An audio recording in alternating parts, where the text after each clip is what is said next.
جیسا کہ شیر کو پاگل ڈکلیئر کر دیا گیا ہے اور اسے اس مینٹل ہاسپٹل میں ڈال دیا گیا ہے، جہاں پر جب فجر اسے اپنے سامنے دیکھتی ہے وہ دنگ رہ جاتی ہے۔ کیا یہ شخص یہاں پر کیا کر رہا ہے؟ تو اسی وقت اسے وہ باتیں یاد آتی ہیں کہ اس نے شیر سے کہا تھا کہ زندگی میں ایک نہ ایک دن ضرور مجھے موقع ملے گا جس دن میں اس احسان کو واپس لوٹاؤں گی جس طرح سے تم نے فاحش سے میری جان بچائی ہے۔ اور اب اس کی ہی ذمہ داری لگائی جاتی ہے کہ اس پیشنٹ کے ساتھ آپ رہیں گی، آپ نے ان کی دیکھ بھال کرنی ہے اور انہیں زندگی کی طرف واپس لوٹانا ہے۔ شیر کو جو انجیکشن دیا جا رہا ہے اس کی وجہ سے اس کی حالت کریٹیکل ہو جاتی ہے۔ بعض اوقات جو ہر کسی پر وہ غصہ کرنا شروع کر دیتا ہے اور مارنے کی کوشش کرتا ہے، کیونکہ وہ اپنے باپ کی ڈیتھ کا جو صدمہ ہے وہ برداشت نہیں کر پا رہا۔ یہ سین تو کافی مزے کا ہوتا ہے، جہاں پر فجر لال بیگ سے ڈر جاتی ہے تو وہاں پر شیر کہتا ہے کہ پہلی دفعہ دیکھا ہے کہ ایک ڈاکٹر شیر سے زیادہ ایک لال بیگ سے ڈرتی ہے۔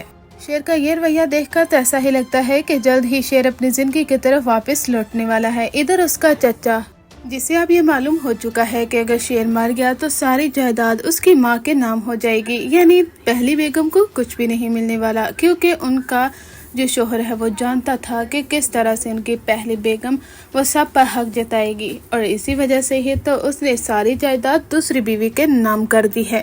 یعنی اگر بیٹا فوت ہو گیا تو ساری جائیداد دوسری بیوی کے نام ہو جائے گی۔ چچا اسی چیز کا فائدہ اٹھاتے ہوئے اب شیر کو مرنے نہیں دے رہا۔ وہ ڈاکٹر سے کہتا ہے کہ یہ زندہ بھی رہے اور ایسے ہی تڑپتا رہے، یعنی اسی طرح سے ہی وہ پاگل رہے۔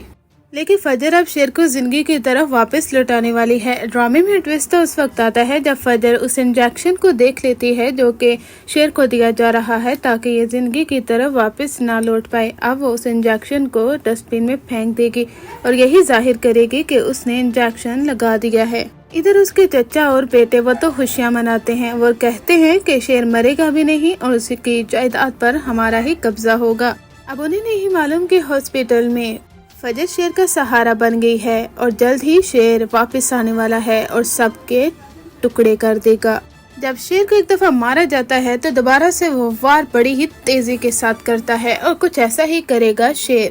یہ بھی ہو سکتا ہے کہ آگے جا کر شیر کی مینٹل کنڈیشن وہ ٹھیک ہو جائے اور وہ سب لوگوں کے سامنے بہانہ کرے گا پاگل ہونے کا، کیونکہ وہ اچھے وقت کا انتظار کرتا ہے کہ وہ کس طرح سے اپنے چچا اور ان کے بیٹوں پر وار کرے۔ اس ہاسپٹل میں فجر اور شیر کا کافی اچھا ریلیشن شپ بن جائے گا، یعنی محبت تو ان دونوں کو پہلے ہی ایک دوسرے سے ہو گئی تھی، یہاں پر ان کی فرینڈ شپ بھی مضبوط ہو جائے گی۔ کمنٹ سیکشن میں ضرور بتائیے گا کہ کون کون انڈیا سے یہ ڈرامہ دیکھ رہا ہے اور کون کون پاکستان سے۔